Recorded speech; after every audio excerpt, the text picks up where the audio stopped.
For me, the most helpful thing has been finding some like-minded authors who are also trying things and sharing, the mistakes they made or how they made it work.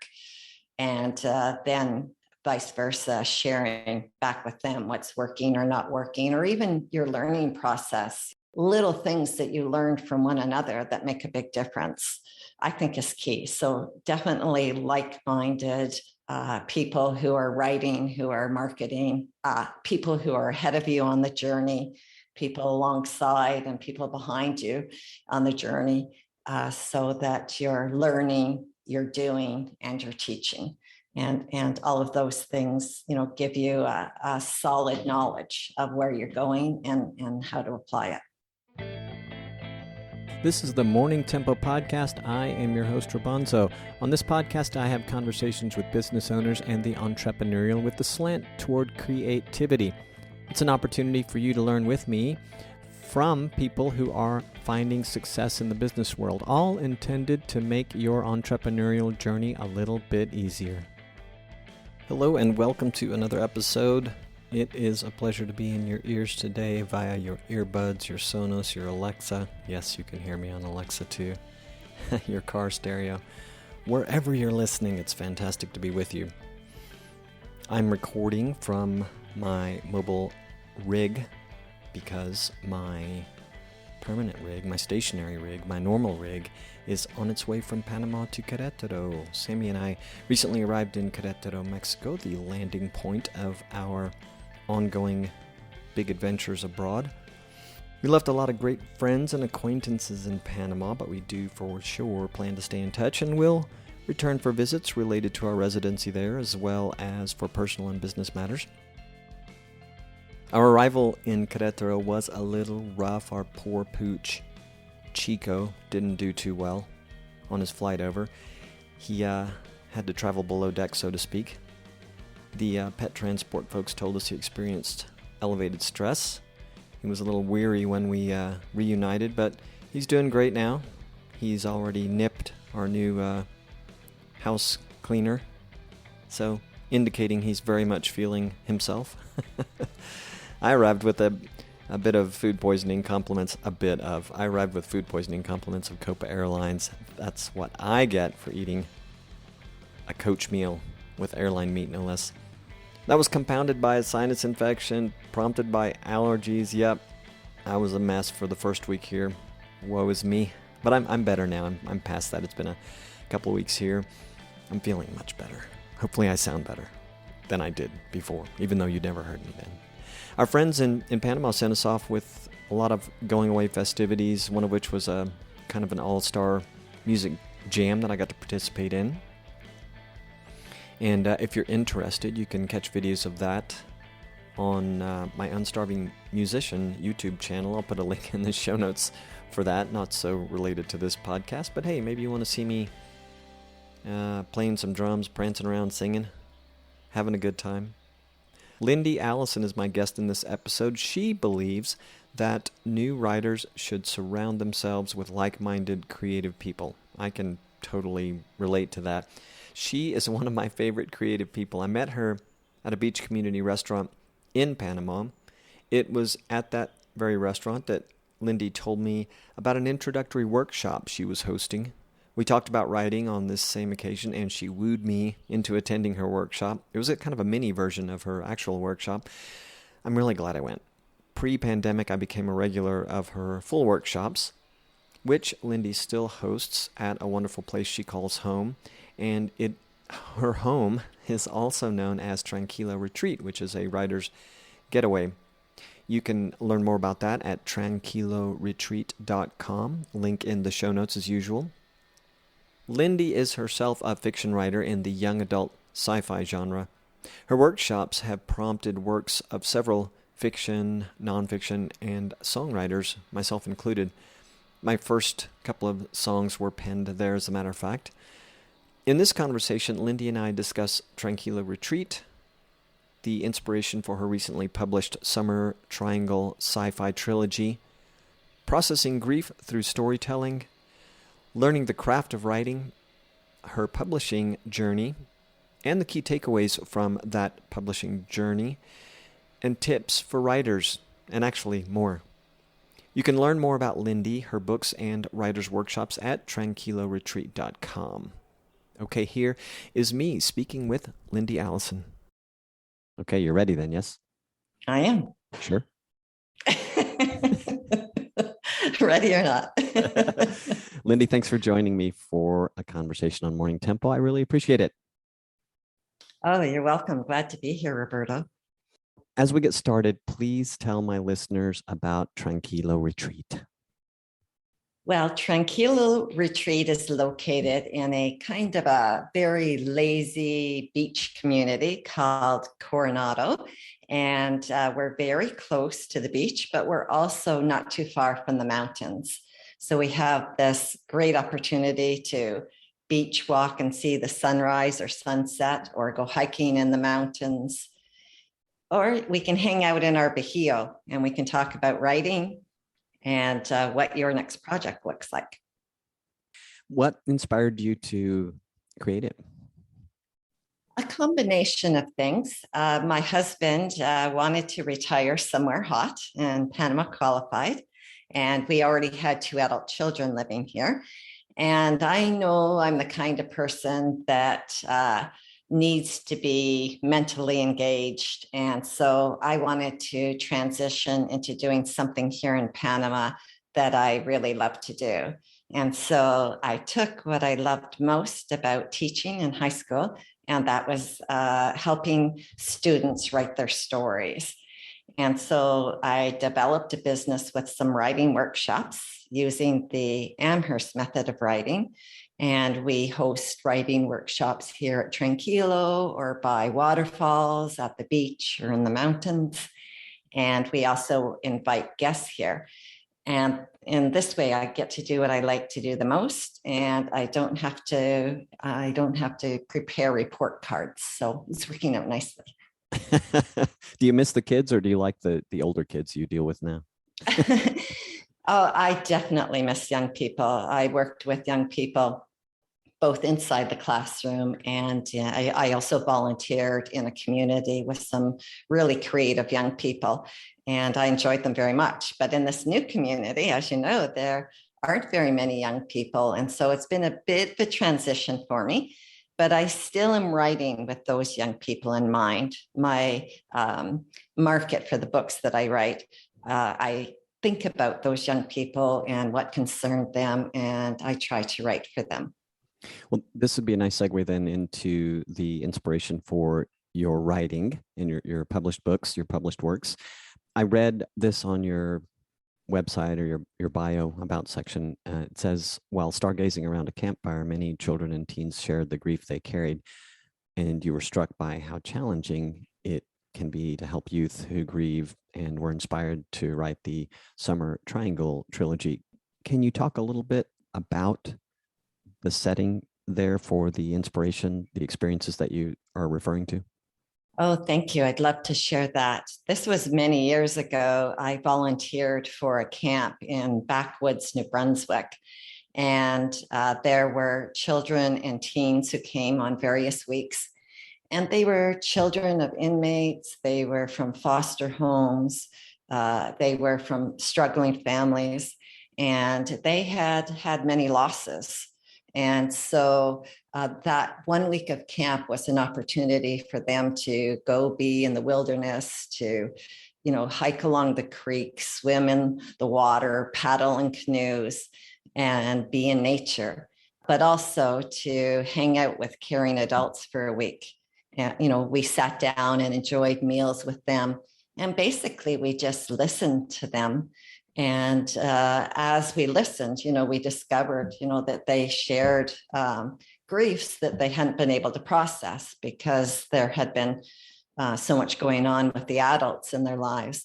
And definitely one night around the campfire, we did a sleepover outside. We actually snuck all the mattresses out of the cabins, and we we laid them all around the campfire.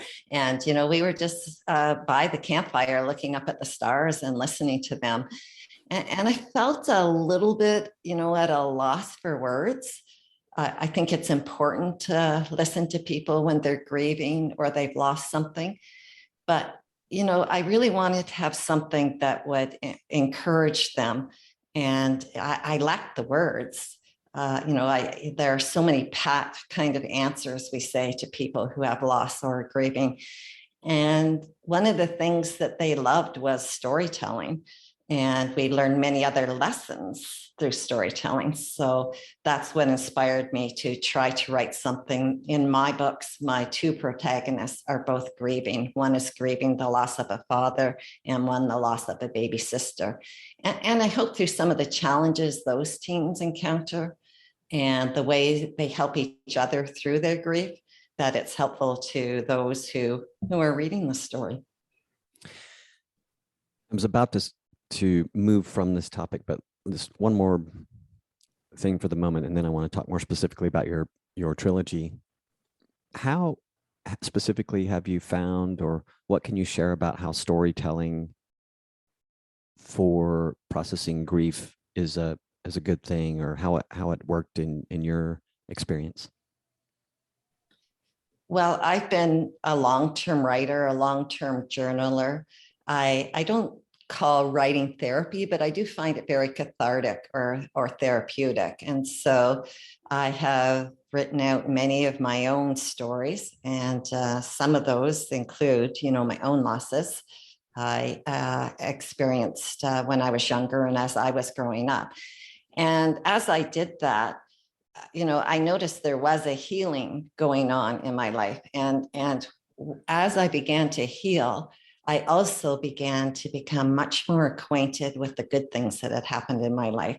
So, I find when, if you've experienced some kind of a trauma, or, you've been harmed in some way, that those kind of tough feelings, they block, a lot of the good things that you experienced as you were growing up. And so as those healed, I was able to see those and see some of the good relationships I had growing up. And I wanted to, be able to share that with others. So that's part of what the writing workshops are about, but not always. And the experience of having done that and then writing it as a fictional story, it just, brought me into a new space. And it also gave me a story that I could talk about it from with others. And so it encouraged both myself and them as well.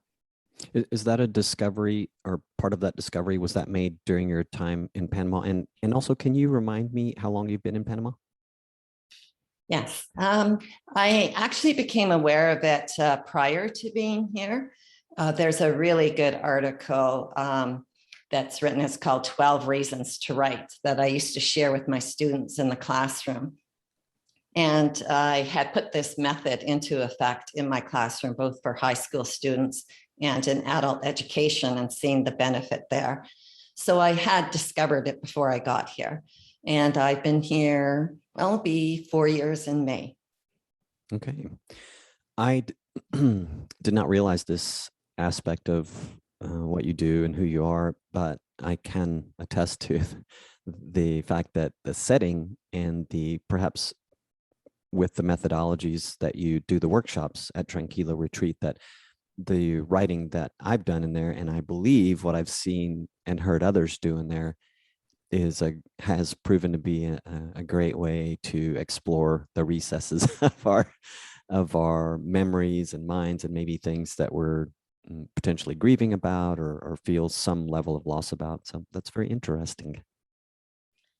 Yes, but that's one aspect for sure, but also to explore the going forward and,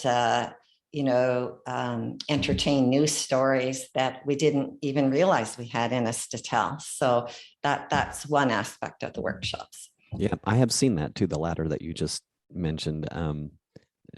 Hearing you say it's like, of course, I mean, that happened to me as well. Let's talk about the lines between our stars, the Summer Triangle Trilogy, books 1, 2, and 3, of course. When did you start the project, and when did you finish the writing part of it? When did you get to the publishing, as rather than when did you finish the writing, but when did you start and when did you get to the publishing piece of it? And I imagine that may have been like stages, but could you share that? Yes, it was actually an extremely long process for me. I began the stories in a creative writing class in university back in 2001. So that's Wow. 20 years ago.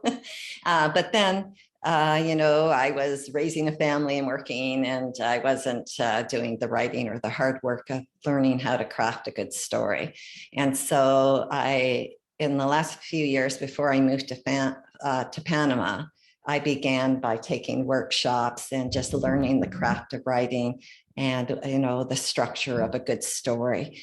And so I was doing that prior to moving here and dabbling a little bit as I applied those things.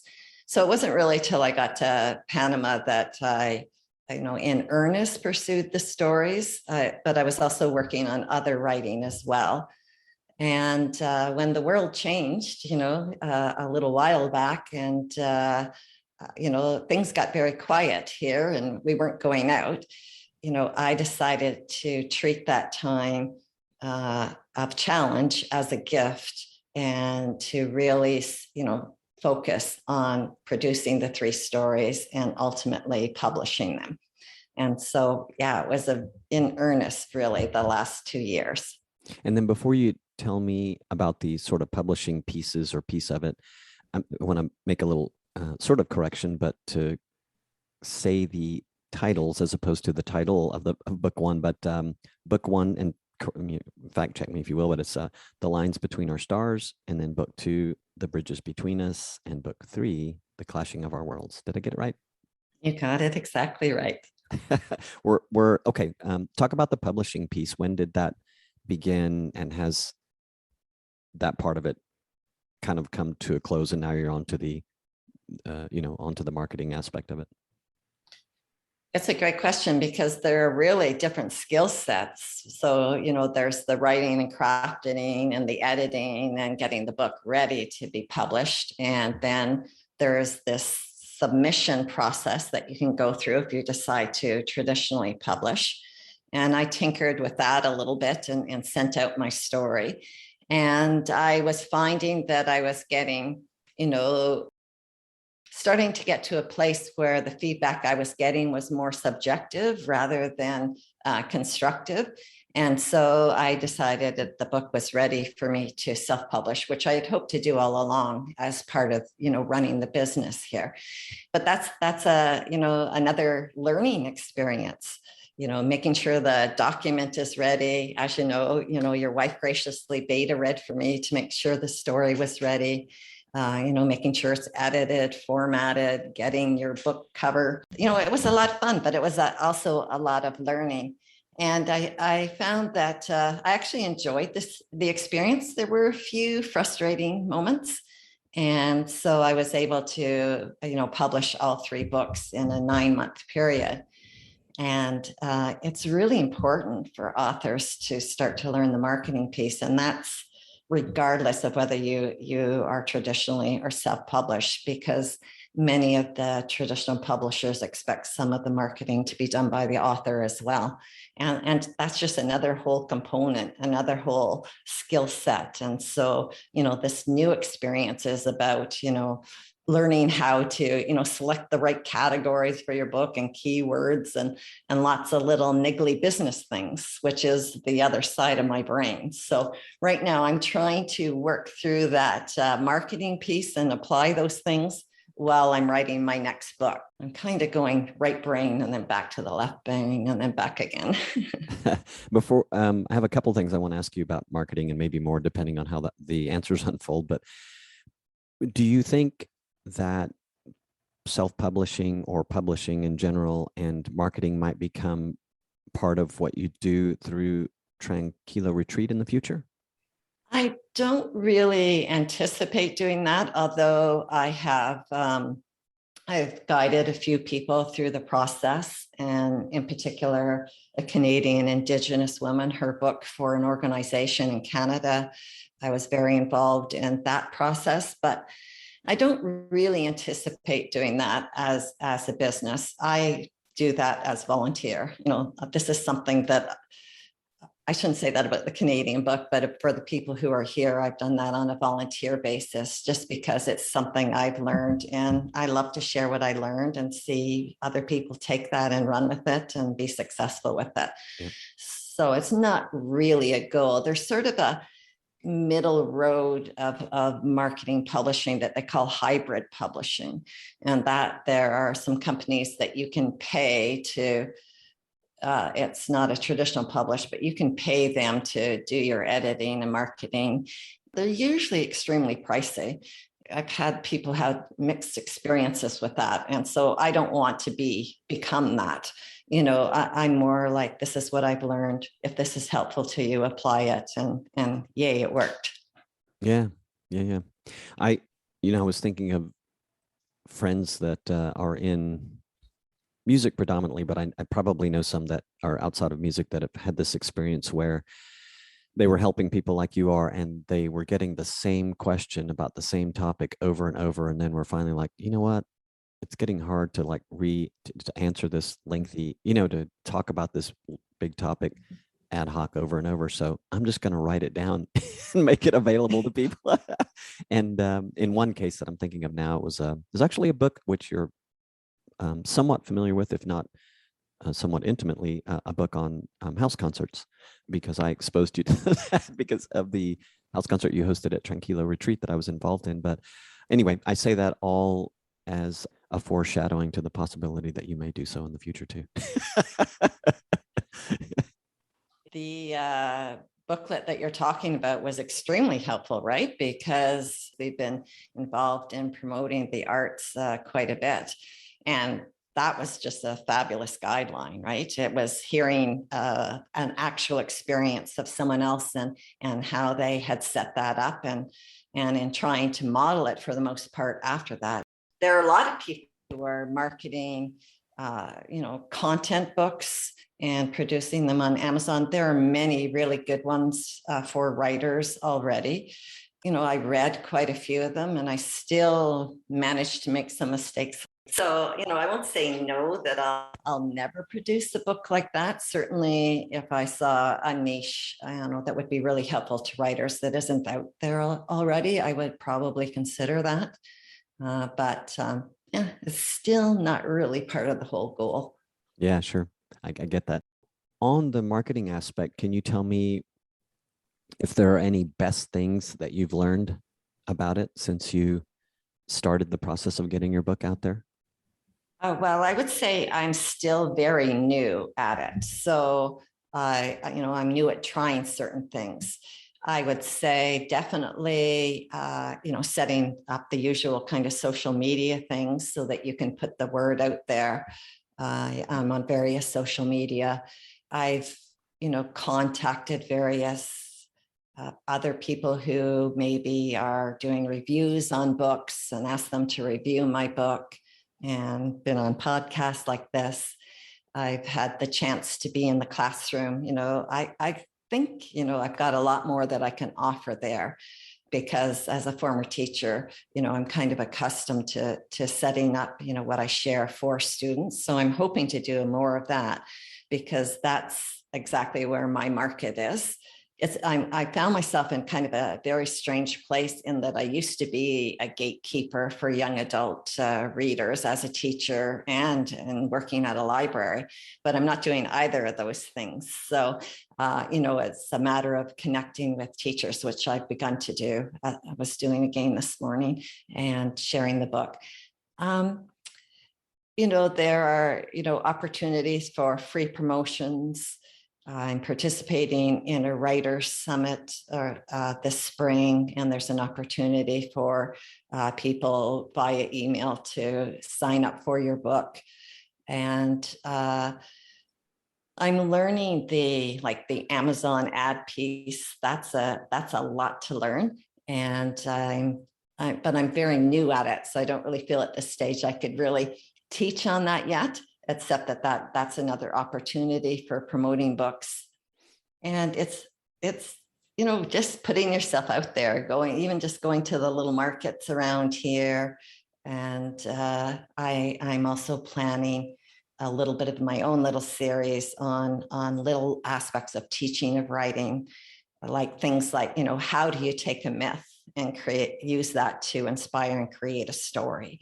Or, how do you use illusions in your story to give your story deeper meaning? And also, doing some reading and my blog. I've been very fortunate to have some very good writers participate in Q&As on my blog.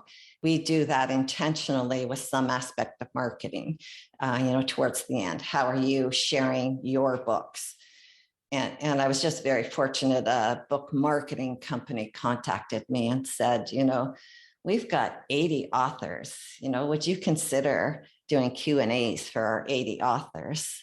And I'm, working on that. Once a month, we're doing a Q&A, and it gives me an opportunity to promote them on social marketing and vice versa, because they're linking to my blog, which brings people to an awareness of the retreat and the workshops, and also my writing.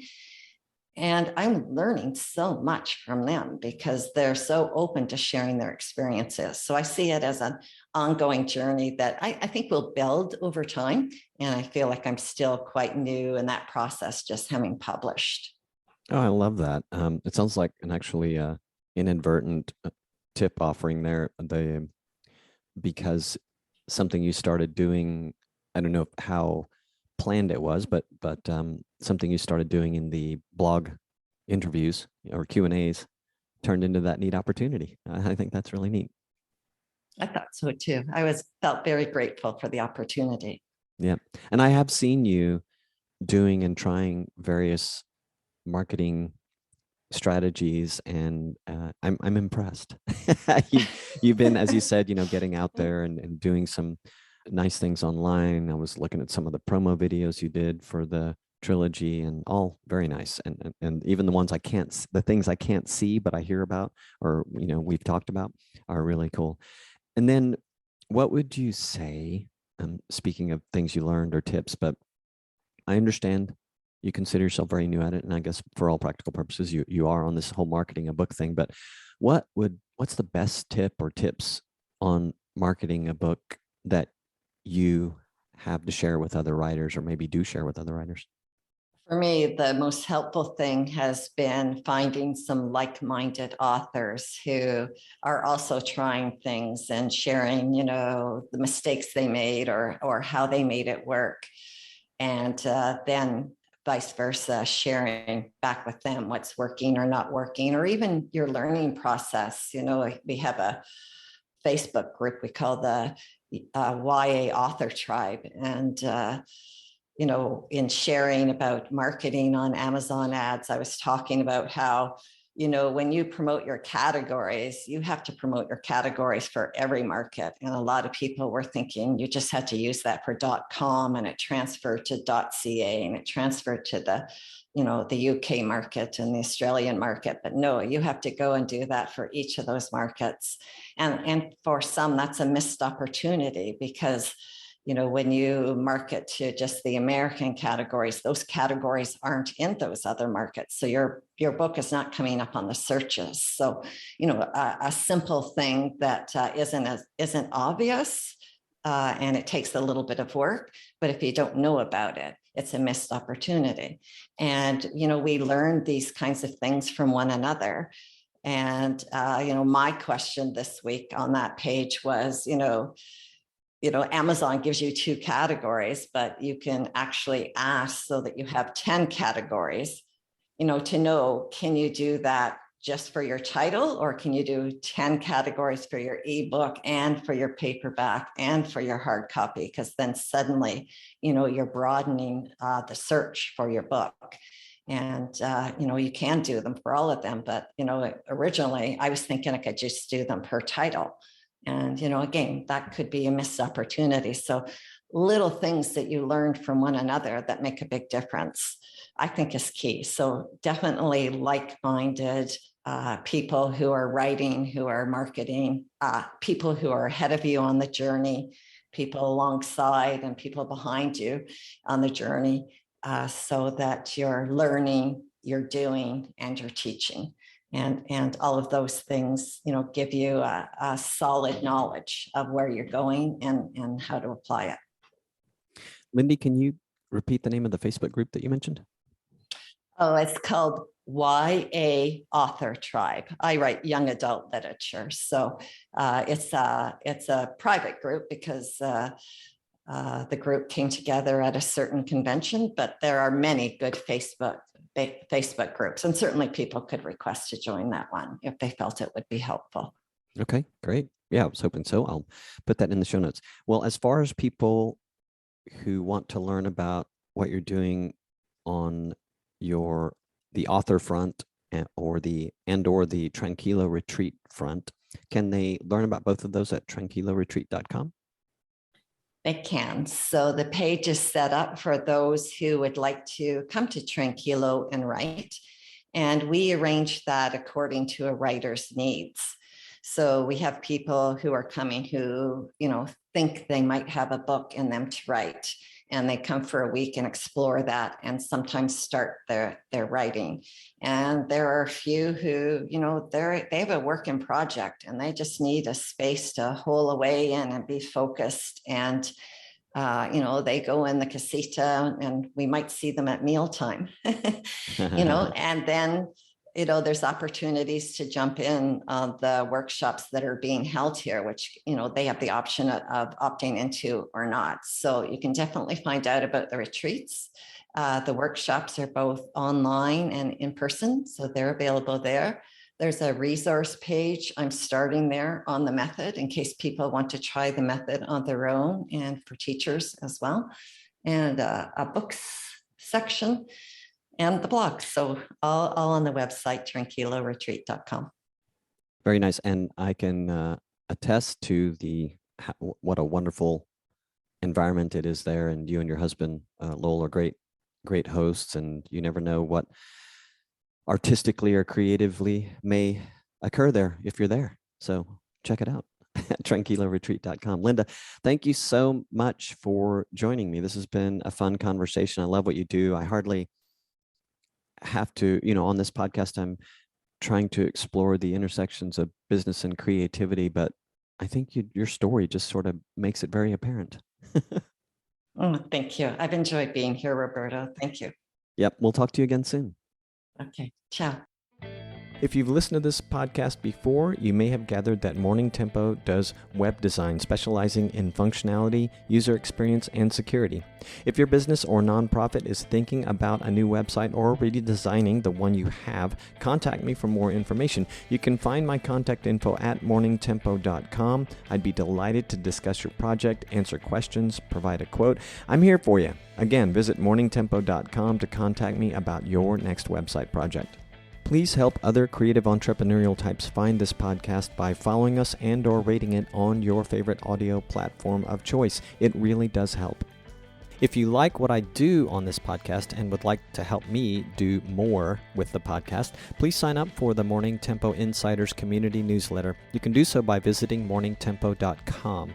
It's free. The newsletter and occasional email from me is filled with tips and insights for your creative entrepreneurial journey. It's based on experience, expertise, and knowledge of my podcast guests, various other marketing and sales pros that I follow, and personal research that I do for business. And you'll get details on the latest episodes of the podcast. Morning Tempo, the podcast, is made possible through the generosity of its listeners. If you love what I do here on the podcast, really love it, please visit morningtempo.com/crowd sponsor or the show notes for this episode to learn about options for offering your support. Again, that's morningtempo.com/crowd sponsor. All right, I am out. Thank you so much for listening. Ciao for now.